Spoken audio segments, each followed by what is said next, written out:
Today's episode is Vanity Project. Is that what we call it? Anyway, we're talking about Liam Kirk. Roll the intro.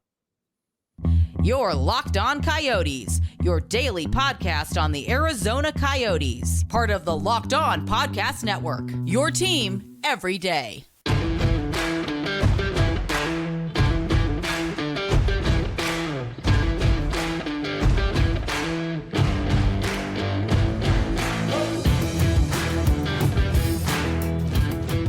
Welcome to the show, everybody. This is Locked On Coyotes, your number one daily podcast on the Arizona Coyotes. I am your host, Robyn Leonio, alongside Matthew Jacobson. We want to thank everyone for making this show your first listen every day.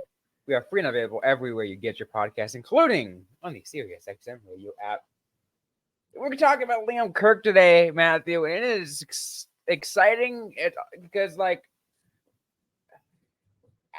it's hard to explain because this kid had a lot of hype a few years ago, and I think there's still hopes that he's going to be playing. He's going to be a good player, but there's still a lot to unravel about this kind of player.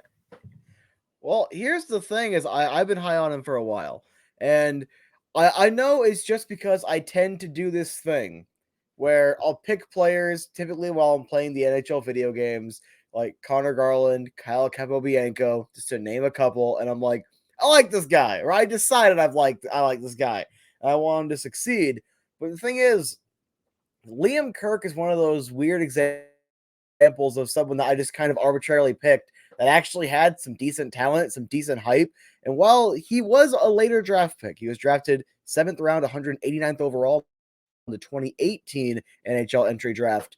He still was good enough, and I think a guy like Mannix Landry, a guy I was pretty high on from just a couple of years ago, didn't get his ELC. On July 18th, 2021, Liam Kirk gets it. And Liam Kirk, I think, not only already has some decent attributes, but also that right there, when you're a 7th round pick, you kind of have to prove something. And other depth picks not getting contracts, but you getting a contract shows me there's something here. The franchise knows there's something here. And then his route to getting here has been a little disappointing. I don't know how else to say it. And this kind of has to be that year, and he should be back with the Tucson Roadrunners. I need to see him make this roster and get like 15 goals this year. I mean, here's the thing, that I think we also got to consider is just, Liam Kirk was a 7th rounder in 2018.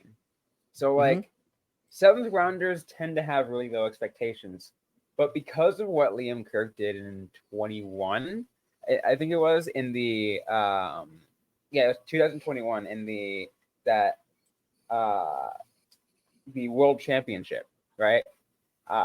He shined. He shined for England, Team England, and it was in that moment I even did an episode, and I'm like, all right, now is this time for the Arizona Coyotes to sign Liam Kirk to his ELC? I think so, because he proved himself that he belongs in, the sport of hockey.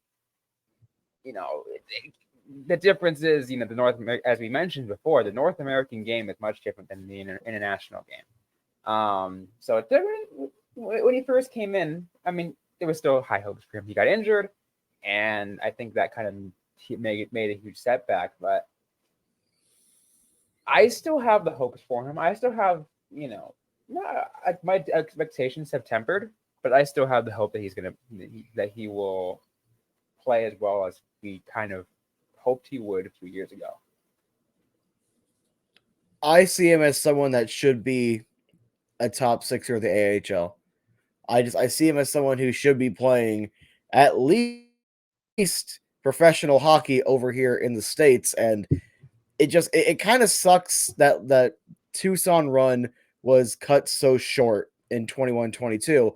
But I guess let's just kind of take a look at him since that draft. We'll start there. He plays in the OHL for the Peterborough Petes, 63 games, 26 goals, 21 assists, 47 points, and he adds another assist in 5 playoff games. Not bad. For the Great Britain U20 team, he was the captain of the World Juniors that year. 5 games, 5 goals, 9 assists, 14 points. That's kind of ridiculous. And then just for I think that's the World Cup or World Championship, 6 games, no points, still playing for Team Great Britain. If you're going to put on the C for your country, be it the Olympics, be it the World Juniors, you have to, at least in my opinion, you've earned some respect. Barrett Hayton got to wear the C for Team Canada in was it 2018 World Junior Championship? So that in and of itself, to me, is a positive. Then the following season, 2019-2020, he wears the A for the Peterborough Petes. So he's an alternate captain, 47 games, 21 goals, 29 assists, 50 points. He played in fewer games, more than 10 fewer games. I want to say it's exactly 16. My math is terrible on the fly. Had 5 less goals and 3 more points. That's very good. Right there, it's like, okay, he's probably about ready to start playing in the AHL. I think he was 1 year off of eligibility. We also had the COVID year. He goes on loan in I cannot pronounce that league. I apologize. I am terrible. Hockey Etan. The third tier Swedish league. Thank you. I apologize, but he's on loan. 12 games. 5 goals, 5 assists, 10 points, still putting up solid numbers. He is part of another Sheffield Steelers. It's a different league he's playing for. 14 games, 10 goals, 10 assists, 20 points. Going to assume, no offense, it's a little bit lesser competition. And then for Great Britain at the World Championship, 7 games, 7 goals, 2 assists, 9 points. He's stepping up to expectations. And We're talking about a 7th round draft pick. Everywhere he's going at this point, he's stepping up. He's at or above the expectations. And you do have a little bit of the hype where he is, to my knowledge, the first British player that stayed in Britain to develop, that has been drafted and went through the system over in the UK.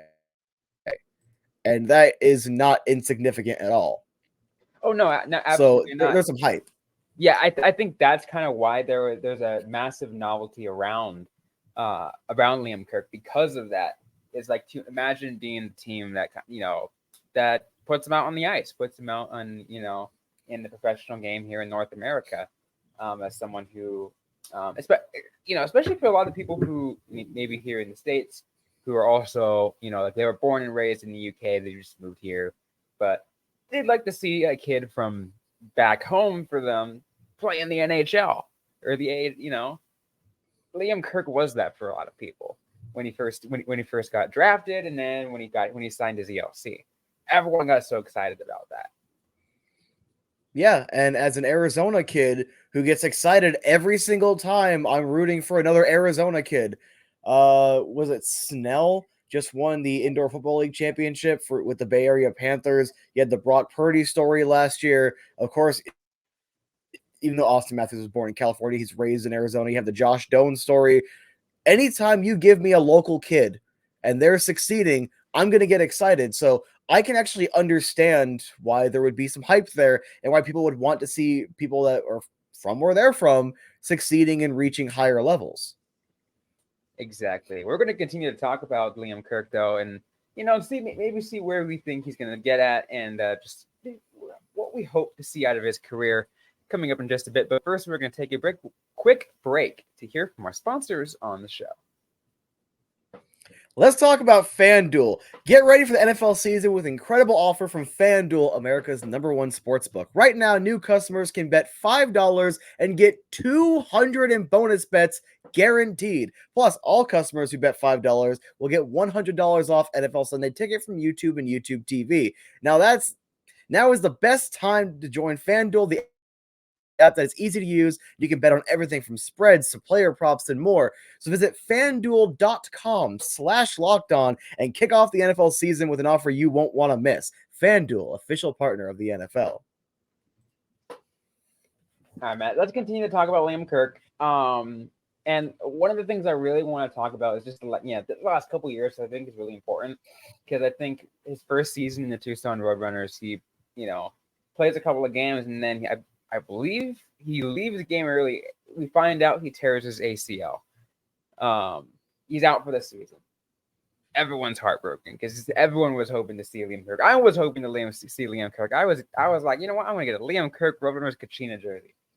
Next year he comes back, but only plays one game before getting sent to Atlanta, where he plays 15 games and then gets loaned from Atlanta to the Liga.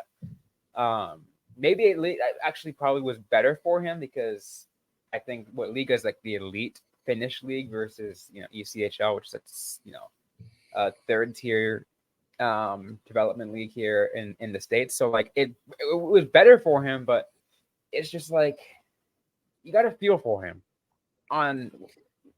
from going that expectations a couple years ago. It's kind of just been bouncing around. Yeah, because in 21-22, I was excited to have him down in Tucson. Actually, I was listening to a couple of extra games that I normally would just because I wanted to see what's going on with Liam Kirk. And it was 8 games, 2 goals, 1 assist, 3 points. If my memory serves correctly, he scored in his first AHL game, which was just you want to see your prospects develop. And Liam Kirk kind of very early on was showing some of that hype was real at the AHL level. Then that injury. And then last year, obviously, maybe it was a little bit unreasonable for me to expect him to be 100%. However, it just kind of, I don't know if it's the amount of time he was out. You kind of get a personal bias there, but I was expecting a lot from him last year at Tucson, and he didn't crack the opening night roster. He was still on the roster, but he did not crack the lineup because he didn't beat out enough guys to get into the lineup, and that bothered me. It was him and Colin Tyson, 2 Roadrunners that I'm a really big fan of, really been following their careers, didn't make that roster. And considering Tucson had its struggles at times, and there are certain players where I'm a little confused we're in the lineup over others, but then again, that's a coaching decision, and they obviously know more than I do, but I was asking a couple of questions, and I was not very comfortable with that. He plays 1 game, plays in Atlanta, 15 games, 5 goals, 6 assists, 11 points. I was actually not watching or listening to, but I was following along on the Twitter feed, Atlanta Gladiators, because I was paying attention to what was going on with them. He was playing well. They also had him playing on a line with Tyson for a little bit, and I'm thinking, okay, so maybe he just needed to, we don't have a roster spot for you right now. We'll let you kind of get your feet wet. I figured he would come back.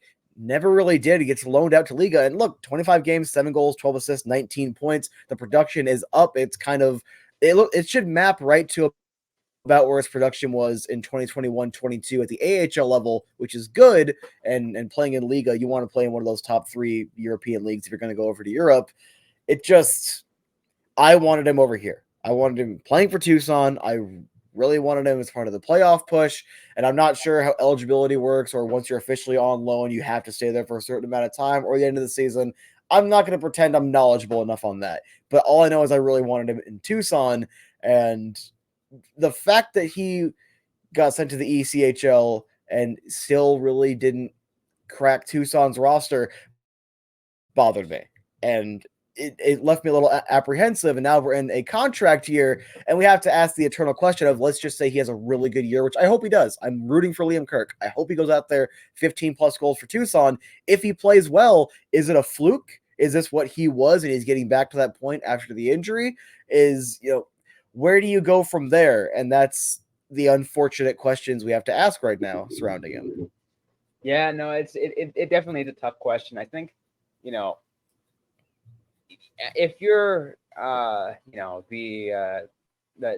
Coyote, if you're Bill Armstrong and John Ferguson, that's a decision you have to make.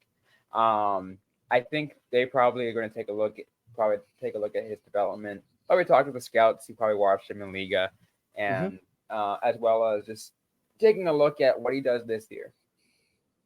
At the end of it all, maybe if he plays well this year, they sign him to one of those qualifying, essentially like a show me qualifying offer, where it's like, all right, we'll get you another year, maybe another 2 years, see what happens.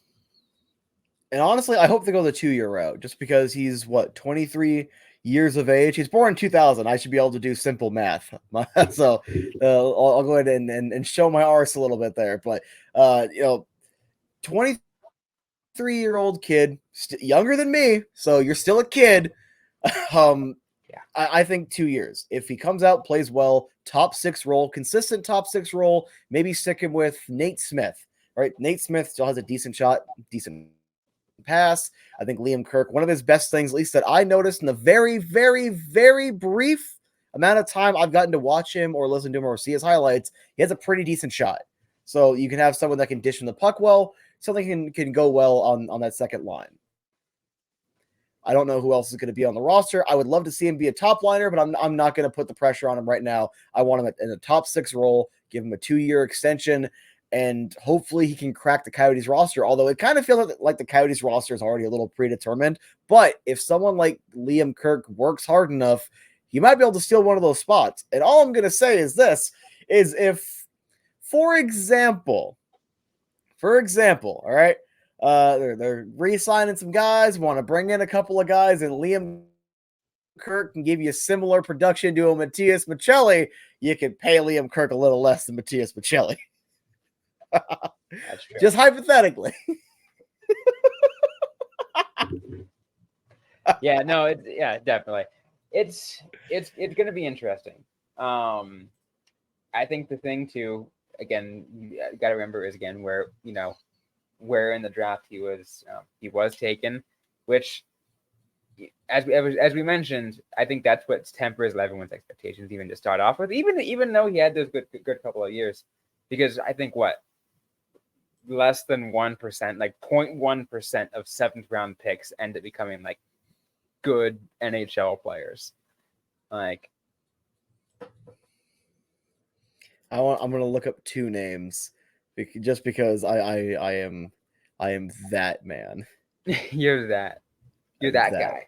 I am that guy, pal. I am that guy. I just want to double check before I start spouting off at the mouth. No, Datsuk was a 6th round pick, which still is very low. That was amazing value they got out of that pick. And then Zetterberg was a 7th round pick. If Liam Kirk can only be Hall of Famer Henrik Zetterberg, if Liam Kirk can only, also, I just want to clarify the Maccelli comment. I'm just giving a player as an example. I love Matias Maccelli. I want him around for the long haul. All right, I'm gonna name you 5 players who are all drafted 7th round, and it's in order by games played, and give you an idea of some of the actual good talent that came out of the 7th round. All right. Joe Pavelski at 1,250 games. Okay. Anton Strawman at 938 games. God, who got that value? Who's the one who drafted him? Patrick Hornquist at 901. Horny was the 7th? Yeah. Justin Braun at 842. Uh-huh. And Jason Demers at 700 games. Yeah, sorry, Craig. They're not going to sign Jason Demers back. Where does Henrik Zetterberg fall on that list in games played? Why don't I see him on this list? He was a 7th rounder. I just looked it up. It doesn't say on here. Wow. Because you know what? It even goes down to a player who's played only one game at 42. So but his name doesn't even show up. So wow. I think your resources are bogus, and you've probably just spread misinformation on the internet. I'll fill the dead air with a little trivia. All right. You already know the answer, but pretend you don't. All right. Former Coyote. He's top 3 or 4 in games played by players born in the UK, not British players born in the UK. So what is that? Ireland, Scotland, and England are the primary countries of the UK. Yeah. Former Coyote, name him. We just talked about this, didn't we? Did you forget? Yeah, yes, we just did. Owen Nolan. Coyote great, who played 76 games as a Coyote, 16 goals, 24 assists, 40 points. It's funny, I forgot that if Liam Kirk can just do that. I forgot that Owen Nolan was a Coyote, because as a Bay Area born and raised kid, I assumed he was a Shark for life. He played for Quebec before that. Still. Oh my God! Did he get traded the Cup year, so he never got the Stanley Cup? I don't like Owen Nolan. Anyway, we're not gonna go into that. We're not gonna go into my perceived slights with Owen Nolan. That I'm pretty sure were just him looking a little perturbed when I took a picture with him when I was 11 or 10 or whatever. Anyway. Back to Liam Kirk. What are your realistic expectations for him heading into the season? Not what you want to happen. What do you genuinely think is going to happen? Let's try to give an actual projection and opinion here. All right, actual projection. I think he cracks the Tucson Roadrunners roster, and then probably averages around like middle 6 minutes, maybe like third line.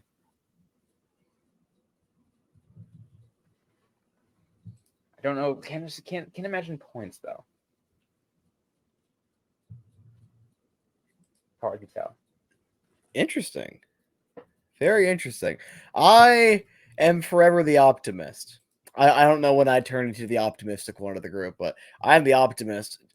If you look at his career, at every single level, at some point, he seems to go not quite a point per game, but he gets pretty close. The OHL, the Peterborough Petes in 2019-2020 was his point per game year. Everything else is either just around, just slightly below, except for when he played for Sheffield on loan. I am going to project he makes the roster. He's going to either bounce around between the second and third line until he establishes himself, or he's going to have to work his way up from the bottom, but I'll just say right around third line minutes. 10 goals. That's fair. Does he seem to get more assists and goals? He does seem to consistently get more assists and goals. So let's go 10 goals, 17 assists, 27 points, and that's his base. That's not bad. That's not bad. I mean, that's not again. It's a different expectation, but like I think that's fair. That's definitely fair. That's just me trying to be conservative and try to map it out and trying to. Because we don't want to overstate it, because then we'll be disappointed. Now, Liam, if you're watching, and I'm going to assume because I think your mom liked a tweet of mine, all right, take this as a personal insult and score 25 goals, 45 assists, and however many points that is. I'm just a dumb American. Please do. Crack the NHL roster. Win a cup for us, for all I care. Yeah, real quick, Matt. I do want to put my correction out there on the 7th round picks, because all right, my list was only filtered to active players. Oh, okay. So who's the top 10? Top 10. Doug Gilmour, 1474 points. Games played. And then Pavelski, Todd Marchand, 1195, Cliff Ronning, 1137. Former Coyote legend, Cliff Ronning, by the way. Andrew Burnett, 1110. Ian LaPierre, 1083. At 7, Henrik Zetterberg, 1082. At 8, Radim Verbata at 1087. Verby! 1057, sorry. Verby! 9 is Lyle Odelin at 1056, and then at 10 is Robert Lang, 989. That's like 3 Coyote legends right there. All right, Robert Lang. Y'all remember the Robert Lang experience when he was acquired at the deadline or a little bit before the deadline, so he can be a part of the 2010 playoff run? Or Radim Verbata, the dude that you knew what shootout move that was, and he's still gonna get you with that silky smooth forehand, backhand, top shelf. I think he made a deal with the devil type stuff, and then Cliff Ronning, someone who I loved in the video games. I think he was on my team in NHL 06. I don't remember if he was on default roster or not. I know, I'm old. Carbon date me, all right? I played on the GameCube back in the day. But Coyote legend Cliff I Ronning. remember those early odds. Like half a those mid-odds NHL video games. Those were fun. Anyway, that was like Coyoteception. Liam, you got some competition. So again, if you'd like to take any of my potential criticisms personally, put a picture of me on your wall. You can throw darts at it if you want. You can shoot hockey pucks at it. 25 goals this year. Come on, you got this. Oh, I'd love to see it. That's all I got. Anything else? Final thoughts you want to touch on before we close off? No, those I already gave my final thoughts. Come on, Liam, you got this. All right. Well, that's going to be it for today's episode of the Locked On Coyotes podcast. If you like what you heard, don't forget to leave a review, to leave a comment, and subscribe if you have yet to already. We're available everywhere you get your podcasts, including on the Sirius XM radio app. Don't forget to interact with us on social media. We're on Facebook, facebook.com/LockedOnCoyotes. On the app formerly known as Twitter at @LO_Coyotes. I am personally at Robyn_Leonio. Matthew Jacobson is at the AZ Sports Guy. Interact with us, ask the question you might have, and we might answer right back or on a future episode of the Locked On Coyotes podcast. Thanks again, everyone, for listening to today's episode. Hope you guys are staying safe out there. Hope you guys are staying healthy. And don't forget to howl on.